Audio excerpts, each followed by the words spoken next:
thing that is very disturbing, and the thing that is unfortunate, is that the political system in Nigeria has so much marginalized the youth.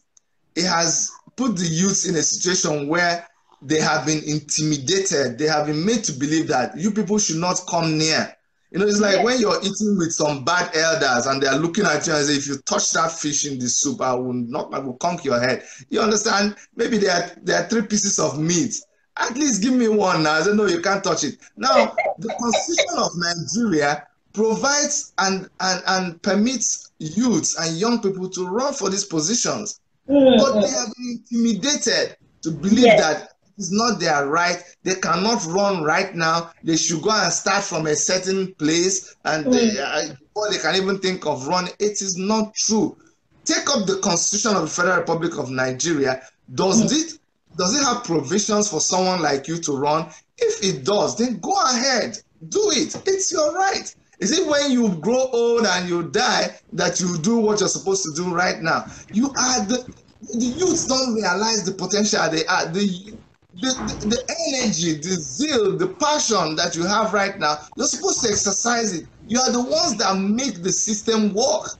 But you just sit down and you're there allowing people to sit on your head and take what belongs to you. Actually, that's why we are taking it back, because for so many years, they've taken this thing back. They've intimidated us. They've taken the big money and they give us peanuts. They run us off the street with their sirens.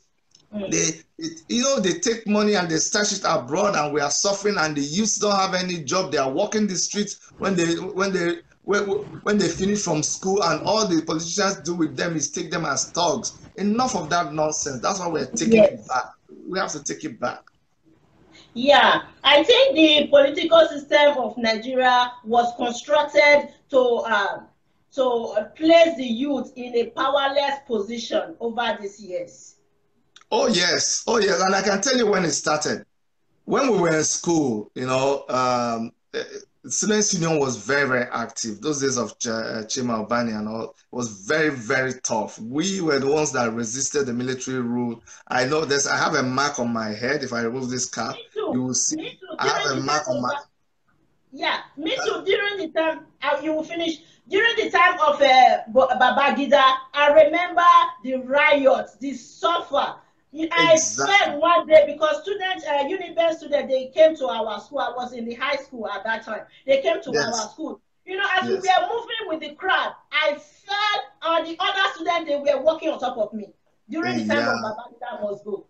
So you see, we are the ones who experienced all of these things. We were downtrodden. The Students' Union was decimated. They locked our leaders. They kept us home. Remember that time we stayed home for almost 2 years without being in school. And from that time, they continued to dismantle the structure of the Students' Union, rusticate people, intimidate them until the youths who passed through that period, all you wanted to do when you came back from all that long stay at home, you just wanted to read your book and go. So after that time, the youths were just rendered powerless. There's no more Students' Union in school. Students can't even demonstrate anymore, So unfortunately, that's what they did to us. You said that you sustained some injuries during the riots. Oh yes, I don't know if you can see it, but you see here, you see this injury here. I sustained it from a riot that we did in school, because we were always in the forefront of all those. You see, like, that's why you see I identify with Omoyele Sowore, because when I see his activities, I'm like, oh my goodness, this guy is just like me, because this is what we used to. We led the riots in school. We confronted the police, the tear gas, all of those things. I was involved in it. So you can't tell me about what has happened to Nigeria. I know what has happened to Nigeria. I know what school used to be. I know what school is right now, and it is totally unacceptable. And that's why we are taking it back. We are restoring Nigeria to what it should be. Yeah, even your work here in Canada, even though you are not in Nigeria, in most cases, when there are some issues in Nigeria, you always get yourself involved. I'm experiencing you protesting in downtown Toronto for during the time of Boko Haram, when they kidnapped all those girls. I've seen you in several cases whereby you have been protesting for the peace of the people in Nigeria. I think your concern about Nigeria is not something that started in Canada. You have been doing it over these years when you were in school in back there in Enugu State, right? Yes, yes, yes. And you know, I frequent Nigeria. I know exactly what is going on in Nigeria. It's not like I live here. For the 10 years that I've been here in Canada, there's no year that I have not traveled back in Nigeria. In fact, in the last political dispensation, we were from here in Canada, we affected so much of what happened in Nigeria. If you know about the Transformation Ambassadors of Nigeria, I was one of the pioneer members, and we went around the whole world trying to educate people about peace in Nigeria. We recorded songs. We traveled in Nigeria to participate in the political activities there. So I'm always going to Nigeria every year. I'm conversant with whatever is happening in Nigeria. Yeah. So how popular are you in Enugu right now? You know, in most cases, popularity is just the root of winning election in Nigeria. Let me tell you something. I already described to you my connection to all the senatorial zones in Enugu, but amongst the youth in Nigeria, I think popularity-wise, they know me. I'm a co-owner of Worship Media, and you know I have a YouTube channel. And my activities in YouTube channel has made me very, very popular. And some of it is very controversial. So, but whatever, people know me very well. That I can assure you. So, like the current governor, do you have any relationship with the current governor of Enugu? Like I said, I have a relationship with members of his cabinet. I don't really have to. I'm not one of those who go dancing around the government of the day looking for contracts or all of that. No, when I think there's a need to interact with them, I reach out to them. Like when we traveled to Nigeria with a team of government officials from Canada, I reached out to them. I communicated with his officials, and that's enough for me. There's not been any reason for me to directly get in touch with him. I have been dealing with members of his cabinet.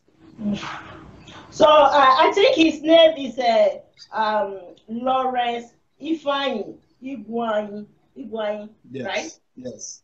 Governor Ugwanyi, yes. Governor Ugwanyi. Okay. Yeah.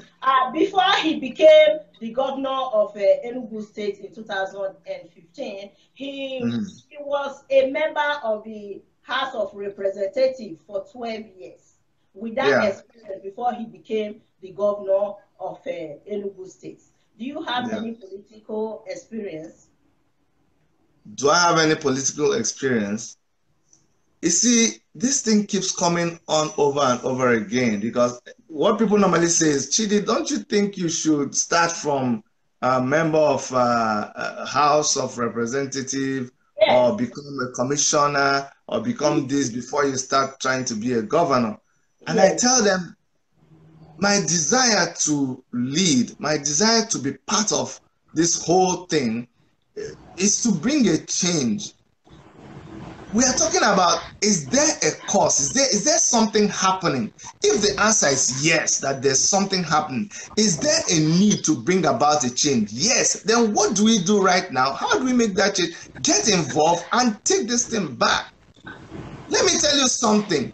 People, the problem, if you talk about Nigeria generally, people are dying in Nigeria. People are hungry. Do you tell them that, oh, no. How can you tell me today that you're hungry? No, you have to first of all start from this one, start from that one before. Okay, somebody, I'm looking for a very good analogy. Somebody has an accident. They have an accident, their leg is broken. And once you look at them, they say, please get me to the hospital right now. You say, no. Before we carry you in this ambulance, you have to first of all have headache. After headache, then you have malaria. After malaria, then before you get, how can we start taking you in the ambulance? No. We're talking about the guy has a broken leg. We need to get him to the hospital right now. Enugu State, Nigeria is in a state of anarchy. It is not time to go and start being a commissioner or house of. It is time to take it back right now and fix it. We're talking about Nigeria needs an immediate fixing right now. That is what you need. You don't need to go and start. It is the old way of, that is the old thinking that we want to change from people's mind. Look at technology. Right now, if you're busy telling Zuckerberg that when Zuckerberg got into the scene, Facebook, he just disrupted the system. There was Yahoo Messenger, there was all of those people. They were even saying that, no, Facebook will not last. How can he just come? Even in the stock exchange, they say his stocks will not rise. That before he makes it, he needs to first of all go and start a business setup, go and do this, go and do this. No, but he didn't do that. He just came up, he declared, look at Google, look at Amazon, look at all the people. This is 2018. We are talking about digital thinking, not analog. People should get off that analog thinking. This is 2018. If you continue in that way, you will not get anywhere. So my sister, it's not about being, there's so many people who have become a president without having to go and become. So you think I have 8 years to go and wait before I change things? Okay, let them keep waiting. Okay, that's what Pastor Tony said, that the youth of these days, they have a digital brain. You know, all those cabas, they have that analog brain. Right? That's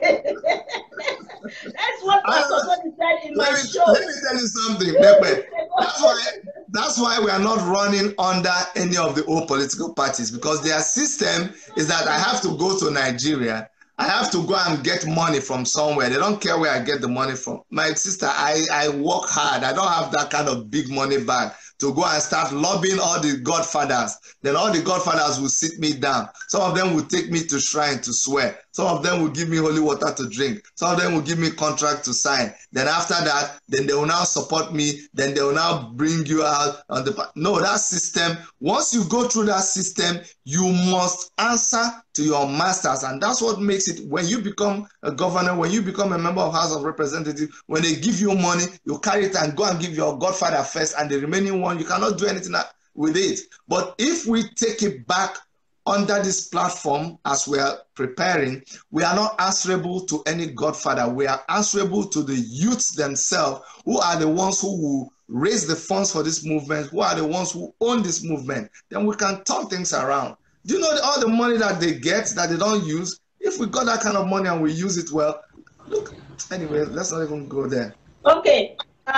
So you think that you don't need any political experience in order to carry out all these promises or whatever you are planning to deliver for the people of what the question should be, it's not about political, it's about leadership experience.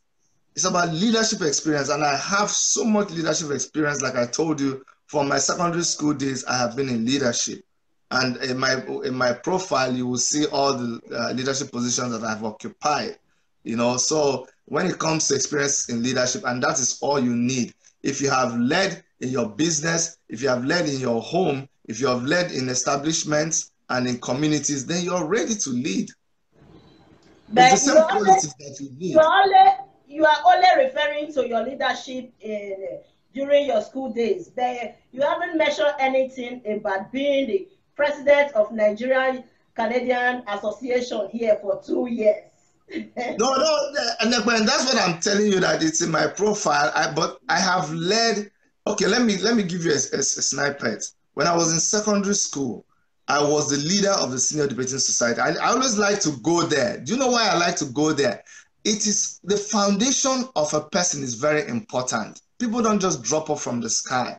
You need to go to the roots of someone and see where they started from. So from my secondary school days, I was the leader of the Senior Debating Society. I won first prize for English. I was also the leader of ISEC. I was also the leader of the NASCO, UNESCO in my school. I was already doing charity work then. Then you come to the university. I told you how we disrupted the system there under that, I'll call it BAM Jam. BAM Jam is because of what we're doing then, right? And I contested for presidency in a department of architecture. I later became the speaker the Architectural Senate Association house, the Senate house. I became the speaker then. And then when I left school, I had been in so many leadership. In NYSC, I was my platoon commander. I won a prize for all those activities. Okay. I was, in fact, I will tell you in detail what I did there. When I came to youth service, they refused that they will not provide our boots, they will not provide our uniform, and they wanted us to mount a parade. I led a protest, and I said we were not going to have mount a guard of honor for the director of NYSC. The 92 Airborne Battalion platoon commander, he came and he almost knelt down and he said, Chidi, listen, I have commanded a troop in Liberia. I have done so much. If I cannot present a parade to my commanding officer, then I am finished. Please, Chidi, I need your help. I had to talk to all of these people, and then they agreed. In that parade, I was the the person that stays in front during the match. The leader now, the one that shouts, "Oh, he's right!" I was the one. So these are the kind of things that I have done. And then when I came to Canada, just after 1 year, I was the president of Enugu State Association, and I did so much in 2 years. And after 2 years, I became the president of Nigerian Canadian Association. So, and I'm also a minister. I lead a group that volunteers here for the Canadian Habitat for Humanity. I volunteer for them. I have a foundation. I go around schools here when it's Black History Month. We go there. We teach children about Africa. There's so many things that I have done that prepares me for the position that I am aspiring to. That's what I'm trying to say. Oh, wonderful. I never knew that you had all this leadership experience in you. I thought you are just only the former president of Nigerian Canadian Association. Yeah. No. So, which means a leadership role is something that is strongly embedded in you. Oh, yes. Oh, by God's grace, I think I find myself that things have been, life has somehow been placing me in a position of leadership all through and preparing me for a day like this. And that's why I looked at it, I discussed with my wife, and we felt this is a time to be part of this whole movement. You just can't sit down. I'm someone who doesn't like to live in regret. I'd rather fail trying than sit down and not try. That's it. You are doing a wonderful job here for what I've experienced so far. Thank you. So, what do you think are the problems of Enugu State right now, and what are your plans of resolving them? See, for Enugu State, there are two ways of doing. There are so many levels of looking at the problem in Enugu State. There is the basic level, the starting level. Then there is a higher level, and there's another level. At this basic level, we don't speak grammar. At this level, we speak grammar, we become bureaucratic, and we look at all those things. And at this other level, we talk higher grammar. At the basic level, my sister, people don't have water in Enugu State. People don't have light in Enugu State. People don't have jobs in Enugu State, especially the youth. These are the three things that we need. And because they don't have jobs, they are hungry. Those are the basic things that we need to talk about. That one, you don't need English to talk about it. You don't need professor to tell anybody. You don't need a big bureaucratic whatever big paper that you researched and you have to show your. We don't need that. So at that level, that's where we are starting. It's all about the people, and we have very simple tests. There are researches that have been done. These are things that every government in Enugu knows, and even the people in Enugu know. It is unacceptable that even the government house in Enugu will be using tanker tanker has to fetch water and come and be filling the tanks in the government. That is very shameful. When I was a kid in Enugu, about 3-4 years, living at 32 the road, Asata Enugu, there used to be shower. We had shower in our yard. We were living in yard. We used to gather under the shower naked and that was then. That was in the 70s. What happened to that water? Right now, there is water around 9 Mile, which is just 10 kilometers from Enugu metropolis. There is water, abundant water, and yet you cannot pipe water. Water is not a chemical. You don't need anything to mix water. All you need to do is put water in the pipe and bring it from point A to point B. And we've not been able to provide that technology. So the first thing that we need to do is let people turn on the tap in their house. People live in 4-story buildings in Enugu, and they have to fetch a bucket of water from ground, carry it up 8 risers, 8 flights of staircase to go and shower. After that, you go down again and carry another one to flush toilet. After that, you go down again to carry another one to cook food. That is enough energy expended in the morning. People living in that, when you want to go to work, even if you have 10 minutes left, you go inside the shower. 2 minutes, you're done, you come out, you enter your car, you drive off. Yes. This is what is unacceptable, and I feel my people deserve this. They deserve just this simple, let's just get them water. The water they tap down our street that time used to run.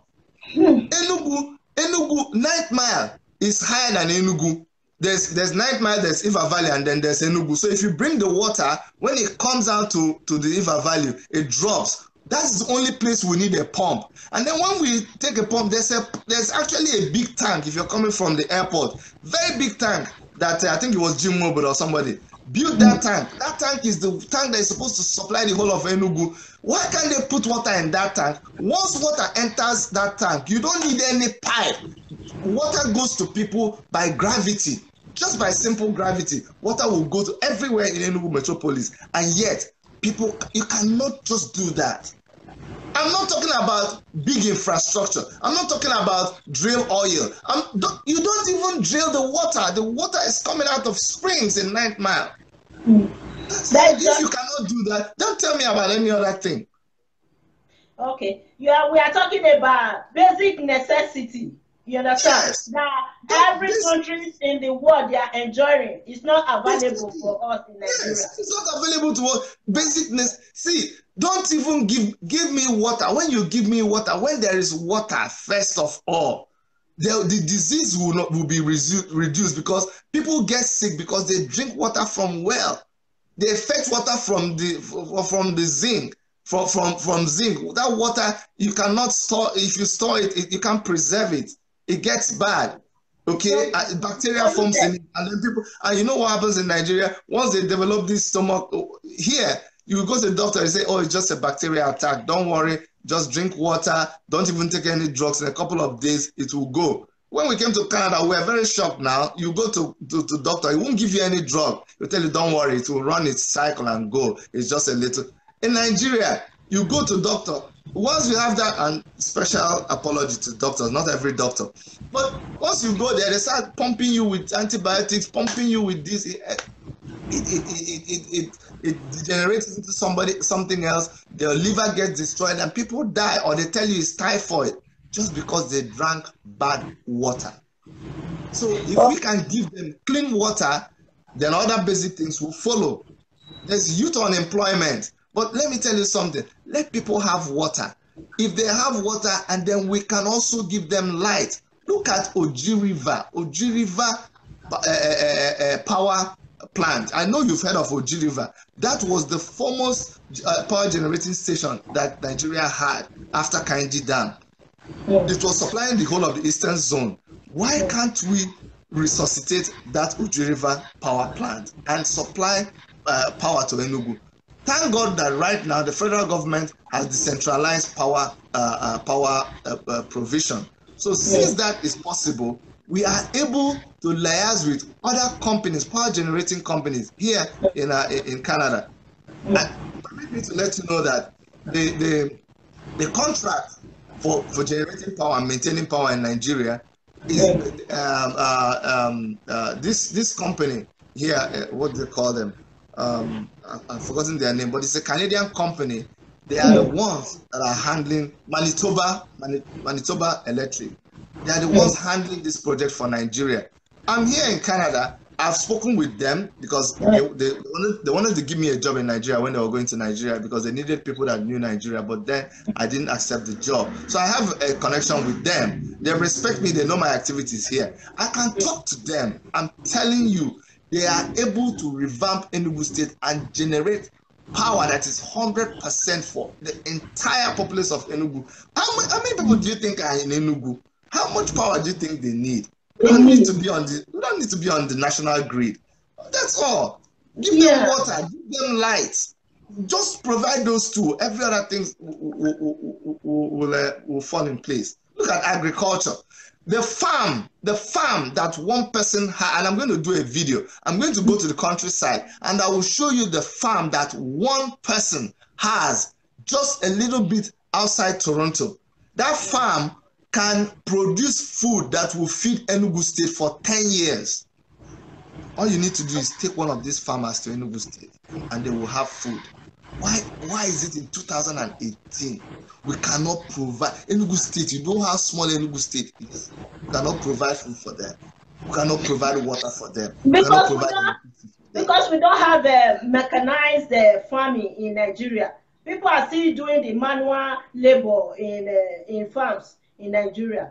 You understand? That's what I'm saying. So one tractor farms kilometers that are almost the size of Enugu State in a week. One tractor. And that tractor will plant it, it will harvest it, it will pile it, it will do everything. One tractor.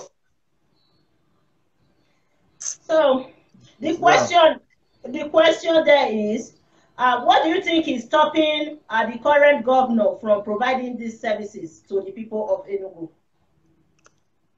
My dear, let me tell you, for example, 70% of the budget of Enugu State budget is dedicated to recurrent expenditure. What does that tell you? That tells you that every time they get money, 70% of that money is dedicated to projects that were already started, something that was a carryover, whether they finish it, whether they didn't finish it, whether it's relevant, they still go and service it. Now, but you and I know that even in technology, every day they are bringing new apps. Apps are being updated. And what you do is you just browse the internet, you choose the latest app, the one that solves your problem. There are even free apps, you use it to solve your problem. So what happens is it's only 30% that is dedicated to solving the problem right now. They need to be a rethinking. And it is because there is no transparency. And like I told you, it's because of the old system. Because the old system, you must oil palms, you must do certain things, okay? Because that's how you came into power. So there is no way you can walk outside the environment, outside the system that brought you to power. There are agreements, there are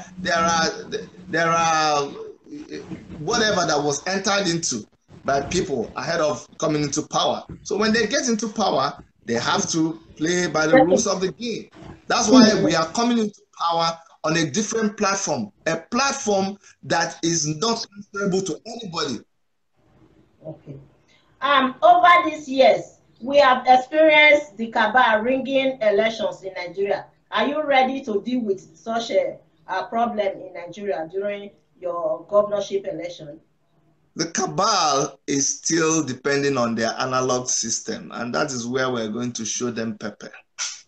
They think we're going to be there. There are certain things that the strategic arm of the Take It Back movement is doing. Mind you, that in the Take It Back movement, we have people work, the same people that Zuckerberg left America to come down to Nigeria to employ. They are the ones working for us. The same people that Microsoft sneaked into Lagos to talk to, they are the same people that are working. They are the youths. Nigeria has very intelligent youths, and we have studied the system, and we are ahead of them. We are so many kilometers ahead of them. We're waiting for them. It will not work. Things are going to be happening live. I'm telling you. It's not a system whereby they finish voting, you carry the box, you hide it somewhere, you bring it out the other side when they are counting it. No. It's not going to be happening. They are waiting for us to have our agents right there at police station looking at them. Then police will stop them from coming in. Have you heard about drones? Have you heard about cameras that are as tiny as a fly? Okay, don't worry. We will see the thing happening where they're not even seeing it. That room that man is going to carry the box into, we will be inside that room before he gets there, and we'll be showing the whole world what he's doing. So don't worry, we're ready for them. So are you financially capable to deal with all this type of invention or buying a camera, motivated, that is monitoring elections and all that? It costs a lot of money. Are you financially ready for that? Yes, the good thing we have working for us is technology, okay? Like I said, the Take It Back movement is about using what is right. We are in 2018, Nepe. Even a year ago, you and I cannot have this interview like this. You know that very well. Yes, that's what Pastor Tony says. Yeah. The only people that could do what you and I are doing is CNN. And for CNN to do it, they will have to have a station there. They will have to have a special IP address. It costs them a lot of money. They'll have to buy space before it, and then their reporter will be there saying, okay, are you connecting? Okay, guys, we're going live right now. It costs so much money, but you are not paying for this. All we have, this is free. We're communicating free. The point I'm trying to make is that we don't need as much money as what the cabals and the old analog operators of the Nigerian political system. The amount of money they needed to do what they did then, we don't need it right now. And our system is funded by the youth, is funded by the general populace. They own this. That's why we use mediums like the GoFundMe. So people contribute money, and we are transparent about how we use this money. And because the youth are tired, a lot of them are volunteering. When we go to campaign, do you know what they tell us? They say, we don't need your money. We don't need your money. You didn't pay us. So people do videos. They say, nobody gave us money. We are coming on our own accord. They don't need the other people, the politicians. They have to look at them now. They have to go and buy rice and print their picture on the right. I'm not going to buy rice and print my picture. I saw that. Yes. But the thing there is that, unfortunately, because of the state of affairs in our country, because people are hungry, I must admit with you that the mindset of people still needs to be reset, and that's what we're doing. That's what we are laying emphasis on, talking to the people, trying to educate them, trying to make them see that it's not worth it. You are more than this. You don't have to just buy your vote. You don't have to sell your vote to someone over a tiny bag of rice.